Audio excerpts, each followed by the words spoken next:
आज की वीडियो होने वाली है बहुत ज़्यादा इंटरेस्टिंग और बहुत ज़्यादा हेल्पफुल। आज हमने डिस्कस करना है कि वो कौन सी ऐसी 15 सुपर फूड्स हैं जिनको इस्तेमाल करने से आपकी जो अज़दवाजी ज़िंदगी है वो भी बेहतर होगी, और ख़ास तौर पर ये वो खुराक हैं जो उन लोगों के लिए ज़्यादा हेल्पफुल है जिनको औलाद नहीं हो रही होती, क्योंकि इनके इस्तेमाल से आपके स्पर्म के अंदर बहुत ज़्यादा बेहतरी आएगी और फीमेल्स के अंदर उनके एग्स की ग्रोथ में, उनकी क्वालिटी में, और इसके अलावा मेंस्ट्रुअल साइकिल के अंदर भी उनको हेल्पफुल साबित हो। लेकिन वीडियो के साथ साथ ये जानना बहुत ज़रूरी है कि ये तमाम फूड जो मैं आज बताऊंगा ये एज अ कॉम्प्लीमेंट्री चीज़ें आप इस्तेमाल कर सकते हैं। कतई तौर पे इसका मकसद ये नहीं है कि अगर आपको कोई प्रॉब्लम है तो आप ये खाना इस्तेमाल करें और आपको औलाद हो जाएगी। ऐसा बिल्कुल नहीं है। आपने डॉक्टर के पास लाजमी जाना है और अपना इलाज भी लाजमी कराना है, और इन खुराकों से आपके जो स्पर्म हैं, एग्स हैं, इनके अंदर बहुत ज़्यादा हेल्दी जो बेनिफिट्स हैं वो हासिल होंगे। चलिए आज की वीडियो शुरू करते हैं। अस्सलाम वालेकुम, welcome to Euro Talks with doctor Haris. मेरा नाम डॉक्टर मोहम्मद सदीक हारिस है और मैं एक कंसल्टेंट यूरोलॉजिस्ट हूँ जी। तो आज हमने डिस्कस करना है वो कौन सी ऐसी 15 चीज़ें हैं जो मैं आज आपको बताऊँगा जिससे आपके स्पर्म में, आपके एग्स की हेल्थ में बहुत ज़्यादा बेहतरी हासिल हो सकती है। नंबर 1 जो फूड है वो है सनफ्लावर सीड्स, मतलब सूरजमुखी के जो बीज होते हैं। अक्सर औकात आपने देखे होंगे सूरजमुखी के बीज काफ़ी लंबे से होते हैं और ब्लैक कलर के। आप इनको इस्तेमाल करें, इनके अंदर मल्टीपल बेनिफिट्स होते हैं। ख़ास तौर पर इनके अंदर ओमेगा 3 फैटी एसिड और ओमेगा 6 फैटी एसिड होते हैं। ये ख़ास तौर पर आपके स्पर्म्स की हेल्थ के लिए बहुत ज़्यादा ज़रूरी होते हैं। तो अगर हो सके तो सूरजमुखी के बीजों का इस्तेमाल लाजमी बनाएं। दूसरे नंबर पर जो चीज़ आपने इस्तेमाल करनी है वो है सिट्रस फ्रूट्स, मतलब तुर्श फल। तुर्श फलों से मुराद है संतरा, लीमू, कीनू और चकोतरा या ग्रेप फ्रूट। इन सब चीज़ों के अंदर बहुत ज़्यादा पॉलीअमीन्स और प्रोट्रासीन पाए जाते हैं। ये दोनों चीज़ें जो हैं वो आपकी गैमेट्स के लिए, आपके स्पर्म के लिए, आपके एग्स के लिए बहुत ज़्यादा बेनिफिशियल होते हैं। ग्रेप फ्रूट जो है वो बहुत ज़्यादा बेनिफिशियल होता है, लेकिन ख़ास तौर पर ये आपने ध्यान रखना है कि कुछ ड्रग्स हैं, कुछ मेडिसिन हैं जिसका इंटरेक्शन ग्रेप फ्रूट के साथ होता है। तो आपने अपने डॉक्टर से लाजमी रुजू करना है और उसकी गाइडेंस लाजमी लेनी है कि कोई ऐसी खुदा न खास्ता ऐसी मेडिसिन तो नहीं है जिसका इंटरेक्शन जो है वो ग्रेप फ्रूट के साथ हो सकता है। और थर्ड नंबर पर आपने इस्तेमाल करनी है चीज़। चीज़ आप कोई भी इस्तेमाल कर सकते हैं, और अगर आप चीज़ इस्तेमाल करते हैं तो आपको पता होगा ये सैलड्स में भी इस्तेमाल होती है, चीज़ में भी, पिज़्ज़ा में भी इस्तेमाल होती है। इसके अलावा ये सैंडविचेस वगैरह में भी इस्तेमाल होती है। तो चीज़ के अंदर होते हैं पोलियमीन्स। पोलियमीन्स बेसिकली आपकी स्पर्म और जो फीमेल के एग्स हैं इनकी हेल्थ के लिए बहुत ज़्यादा बेनिफिशियल होते हैं। तो अपनी जो खुराक में अगर आप चीज़ लवर हैं तो आप चीज़ को किसी भी फॉर्म में इस्तेमाल कर सकते हैं। ये आपके स्पर्म के लिए बहुत बेहतर साबित होगी।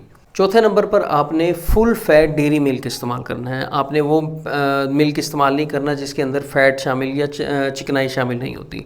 अमूमी तौर पर ये देखा गया खालिश दूध जो होता है उसके अंदर सैचुरेटेड फैटी एसिड होते हैं जो बॉडी के लिए बहुत बेनिफिशियल होते हैं। अमूमी तौर पर ये फैटी एसिड जो है वो आपकी स्पर्म की हेल्थ के लिए, उनकी मोटिलिटी के लिए बहुत ज़्यादा अच्छे साबित। इसके अलावा इसमें फ़ैट सॉल्युबल वाइटामिन भी होते हैं, जैसे कि vitamin A, vitamin D, vitamin E, vitamin के और विटामिन K2। ये तमाम जो है वो आपकी सेहत, आपके स्पर्म की और आपके एग्स की सेहत के लिए बहुत ज़्यादा बेनिफिशियल साबित होते हैं। तो आपने जब भी दूध का इस्तेमाल करना है तो कोशिश करें फुल फैट मिल्क इस्तेमाल करें। पाँचवें नंबर पर आपने टमाटर का इस्तेमाल करना है। टमाटोज़ जो हैं बेसिकली बहुत ज़्यादा रिच होते हैं लाइकोपीन्स के अंदर। लाइकोपीन बेसिकली एक एंटीऑक्सीडेंट है जो काफ़ी ज़्यादा पोटेंट होता है। अमूमी तौर पर हम लाइकोपीन्स को एज अ मेडिसिन भी पेशेंट को सजेस्ट करते हैं, एडवाइस करते हैं। तो टमाटर को आपने जितना हो सके इस्तेमाल करना है, सैलड के अंदर इस्तेमाल करना है। सबसे बेहतर जो इसकी फॉर्म है इस्तेमाल करने के लिए वो है रॉ फॉर्म, मतलब कच्ची सूरत में। बेशक आप सैलड के साथ इसको इस्तेमाल करें या जैसे भी इस्तेमाल करें। छठे नंबर पर बात आ जाती है जो हम बहुत ज़्यादा कसरत से इस्तेमाल करते हैं, वो है बीन्स और दालें। बीन्स और दालों के अंदर काफ़ी ज़्यादा फाइबर मौजूद होते हैं और साथ में फॉलिक एसिड या फोलेट्स भी मौजूद होते हैं। ख़ास तौर पर फीमेल्स के अंदर हार्मोनल इम्बैलेंसेस के अंदर, और इसके अलावा जो उनकी एग्स की प्रॉब्लम है उनके अंदर बीन्स और जो लेंटिल्स हैं इनका इस्तेमाल जो है काफ़ी ज़्यादा बेनिफिशियल साबित होता है, मुफीद साबित होता है। सातवें नंबर पर जो चीज़ है वो है एस्पैरेगस, जिसे सफ़ेद मूसली भी बोला जाता है। अमूमी तौर पर आपने देखा होगा होटलों में जब हम जाते हैं तो एज अ सैलड ये एक आइटम जो है ये एडिशनल उनके अंदर शामिल होता है। इसके अलावा स्टेक्स वगैरह अगर आप ऑर्डर करें तो उसकी जो वेजिटेबल्स होती हैं उनके अंदर भी ये एस्पैरेगस पाया जाता है। एस्पैरेगस जो है वो बहुत ही अच्छी चीज़ है। इसके अंदर आपको फॉलिक एसिड मिल जाएगा, इसके अंदर vitamin A, vitamin B, vitamin C, thiamine और फोलेट, ये सब चीज़ें आपको कसरत से मिलेंगी। इसके अलावा विटामिन के भी इसके अंदर शामिल होता है। तो ये सारे विटामिन्स जो हैं आपकी जो स्पर्म की हेल्थ है, आपकी ओवरऑल हेल्थ है, उसके लिए बहुत ज़्यादा मुफीद साबित होते हैं। तो अपनी खुराक के अंदर एस्पैरागस का इस्तेमाल लाजमी करें। 8वें नंबर पर जो चीज़ आती है वो है अनार। अनार के बारे में आपने अक्सर ये सुना होगा, एक अनार 100 बीमार। इसका मतलब यही है कि अल्लाह ताला ने इसके अंदर बहुत ज़्यादा मुफीद प्रॉपर्टीज़ रखी हैं। अनार के अंदर जो है एंटीऑक्सीडेंट जो आपके हैं वो कसरत से पाए जाते हैं।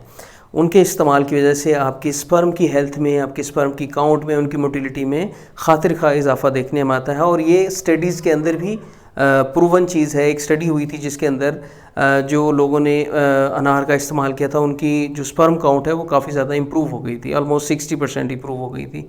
तो अनार के इस्तेमाल से बहुत ज़्यादा फ़वाइद आप हासिल कर सकते हैं। 9वें नंबर पर वॉलनट का इस्तेमाल या अखरोट का इस्तेमाल। अखरोट जो है वो ड्राई फ्रूट्स के अंदर बहुत ज़्यादा एक अहमियत का हामिल है। और अखरोट के इस्तेमाल से इसके अंदर मौजूद जो न्यूट्रिएंट्स हैं, इसके अंदर जो ओमेगा 3 फैटी एसिड हैं, ओमेगा 6 फैटी एसिड हैं, इनके इस्तेमाल से आपके जो स्पर्म हैं उनकी मोटिलिटी में भी फ़ायदा होता है और इसके जो काउंट है स्पर्म की वो भी इम्प्रूव होती है। तो अखरोट का इस्तेमाल बहुत ज़्यादा मुफीद साबित होता है। 10वें नंबर पर जो चीज़ है वो बहुत ही ज़्यादा रेगुलरली इस्तेमाल हो जाने वाली रोज़मर्रा की एक आइटम है, वो है अंडे की जर्दी। अंडे की जर्दी के अंदर अल्लाह ताला ने बहुत ज़्यादा न्यूट्रिएंट्स शामिल किए हैं। और अंडे की जर्दी के अंदर आपको फॉलिक एसिड मिलता है, आपको जिंक मिलता है, कैल्शियम मिलता है, विटामिन के मिलता है, विटामिन B12 मिलता है, विटामिन ए मिलता है, और इसी तरह बहुत सारे जो हैं वो न्यूट्रिएंट्स शामिल होते हैं। इसके अलावा इसके अंदर कोलिन शामिल होता है, जिसकी वजह से प्रेगनेंसी के बाद जो बेबी है उसके अंदर बर्थ डिफेक्ट जो होते हैं, खुदा न खास्ता कोई ऐसी पैदाइशी बीमारी है, वो होने का चांस कम होता है। इसके अलावा अंडे के इस्तेमाल से आपके स्पर्म की क्वालिटी, आपके एग की क्वालिटी जो है वो काफ़ी ज़्यादा उसके अंदर इम्प्रूवमेंट देखने में आती है। इसके अलावा उसके अंदर जो DNA है वो भी काफ़ी अच्छे तरीके से नशोनुमा करता है। अगर आप देसी अंडा खाएं तो देसी अंडे की जर्दी के अंदर आपको ओमेगा 3 और ओमेगा 6 फैटी एसिड भी कसरत से मिलेंगे। 11वें नंबर पर जो इम्पोर्टेंट फूड है वो है अनानास या पाइनएप्पल। पाइनएप्पल के अंदर कसरत से विटामिन C पाया जाता है। विटामिन C के इस्तेमाल से ये देखा गया है कि जो पॉलीसिस्टिक ओवरी सिंड्रोम है या पॉलीसिस्टिक ओवरी डिजीज़ है फ़ीमेल्स के अंदर, उसके अंदर बहुत ज़्यादा बेहतरी साबित होती है। ख़ास तौर पर ऐसी फ़ीमेल जिनके अंदर PCOS है या पॉलीसिस्टिक ओवरीज़ हैं, उनके अंदर विटामिन C का जो लेवल है वो कम देखा गया। तो विटामिन C लेने से उनके अंदर फ़वाइद देखने में आए हैं। 12वें नंबर पर जो चीज़ है वो है सैल्मन का इस्तेमाल। सैल्मन बेसिकली एक बहुत ज़्यादा रिच मछली की एक फॉर्म होती है। उसके अंदर बहुत ज़्यादा ओमेगा 3, ओमेगा 6 फैटी एसिड शामिल होते हैं, विटामिन D शामिल होता है, सेलेनियम होता है, विटामिन A होता है, और इसी तरह काफ़ी सारे न्यूट्रिएंट्स शामिल होते हैं। तो ये एक बहुत ही उम्दा किस्म की मछली होती है और इसके इस्तेमाल से आपको बहुत ज़्यादा हेल्थ के अंदर बेनिफिट्स देखने में आते हैं। 13वें नंबर पर जो चीज़ है वो एक ऐसी चीज़ है जो रोज़मर्रा के इस्तेमाल में आपके घर में की जाती है, वो है दालचीनी। दालचीनी के अंदर अल्लाह ताला ने बहुत ज़्यादा एंटीऑक्सीडेंट और एंटी इन्फ्लेमेटरी प्रॉपर्टीज़ रखी है। मतलब ये सोजिश भी कम करती है और इसके अंदर जो न्यूट्रिएंट्स अल्लाह ने दिए हैं वो आपकी एग्स के लिए भी बेहतर होते हैं, आपके स्पर्म्स के लिए भी बेहतर होते हैं। तो अपने खानों के अंदर सिनेमन या दालचीनी का इस्तेमाल लाजमी करें ताकि आप उसके फ़वाइद से अच्छे तरीके से मुफीद फ़ायदा हासिल कर सकें। दालचीनी के इस्तेमाल से पॉलीसिस्टिक ओवरीज़ के अंदर भी बहुत फ़ायदा देखने में आता है। इसके अलावा कुछ औरतें जिनके अंदर इरेगुलर पीरियड्स हों उनके लिए भी ये बेनिफिशियल साबित होता है। 14वें नंबर पर जो चीज़ है वो है ऑयस्टर का इस्तेमाल। ऑयस्टर बेसिकली एक सी फूड है जो एक सीप के अंदर मौजूद होता है, सीप के अंदर मौजूद होता है, और अमूमी तौर पर जो लोग सी फूड ज़्यादा इस्तेमाल करते हैं वो इनको इस्तेमाल करते हैं। ये बहुत ही ज़्यादा सुपर नेचुरल फर्टिलिटी फूड है। इसके अंदर कसरत से बहुत ज़्यादा मिकदार के अंदर न्यूट्रिएंट्स शामिल होते हैं। इसके अंदर विटामिन B12 बहुत अच्छी अमाउंट में होता है, फोलिक एसिड बहुत ज़्यादा, आयरन बहुत ज़्यादा शामिल होता है, सेलेनियम और जिंक की भी बहुत ज़्यादा अच्छी हैंडसम मिकदार में क्वांटिटी मौजूद होती है। तो जो लोग ऑयस्टर खा सकते हैं वो ऑयस्टर का इस्तेमाल लाजमी करें। ये देखा गया है कि ऑयस्टर के इस्तेमाल से जो लोग रेगुलरली इस्तेमाल करते हैं उनके अंदर स्पर्म की क्वालिटी जो है वो काफ़ी ज़्यादा बेहतर है। इसके अलावा जो फीमेल साइड पे अगर एग की हम बात करें तो एग्स के अंदर भी उनकी जो हेल्थ है, उनकी जो नशोनुमा है वो काफ़ी ज़्यादा बेहतर साबित होती है। 15वें नंबर पर जो फूड आइटम है वो है कलेजी का इस्तेमाल या लिवर का इस्तेमाल। कलेजी के अंदर कुदरती तौर पर विटामिन ए, विटामिन B12, इसके अलावा फोलेट और जो कोलिन है, इसके अलावा फैट सॉल्युबल विटामिन्स और आरबीसीज, ये सब चीज़ें कसरत से मौजूद होती हैं, जिसकी वजह से आपके जो स्पर्म हैं, आपके एग्स हैं, उनके अंदर बहुत ज़्यादा हेल्दी बेनिफिट्स देखने में आते हैं। तो आपने लिवर या कलेजी का इस्तेमाल भी रेगुलर बेसिस पे करना है अगर आप अपने स्पर्म की हेल्थ को बेहतर बनाना चाहते हैं। तो ये वो 15 किस्म के खाने हैं जो मैंने आपको बताए हैं, जो आपने खाने हैं, जिससे आपकी सीमन के अंदर, आपके एग्स के अंदर बहुत ज़्यादा बेहतरी देखने में आएगी। एक बात का आपने ख्याल करना है, अगर आपको कोई मेडिकल कंडीशन है या आप किसी डॉक्टर से, एंड्रोलॉजिस्ट से, यूरोलॉजिस्ट से मेडिसिन अंडर ट्रीटमेंट हैं और मेडिसिन ले रहे हैं, तो आपने मेडिसिन का इस्तेमाल लाजमी करना है, आपने मेडिसिन बिल्कुल नहीं छोड़नी। ये जो तमाम चीज़ें मैंने बताई हैं बेसिकली एक कॉम्प्लीमेंट करेंगी आपकी ओवरऑल स्पर्म की हेल्थ। कोई मेडिकल कंडीशन हो, आपने मेडिसिन साइड पे रख के सिर्फ ये खानों पे ही तवज्जो देनी है और ये सोचना है कि आपको बेबी हो जाएगा, तो ऐसा बिल्कुल नहीं है। आपने मेडिसिन लाजमी इस्तेमाल करनी है और साथ साथ आपने अपनी खुराक के अंदर इन तमाम चीज़ों को शामिल करना है। इससे क्या होगा, आपकी खुराक के अंदर आपके जो स्पर्म हैं उनके अंदर बेहतरी आएगी, आपकी ओवरऑल हेल्थ भी काफ़ी ज़्यादा बेहतर होगी। आई होप आपको वीडियो पसंद आई होगी। I love to make this video for you. इसी तरह हेल्थ से रिलेटेड वीडियोस देखने के लिए मेरे चैनल को लाजमी सब्सक्राइब करें। अपना बहुत ख्याल रखें। अल्लाह हाफिज़।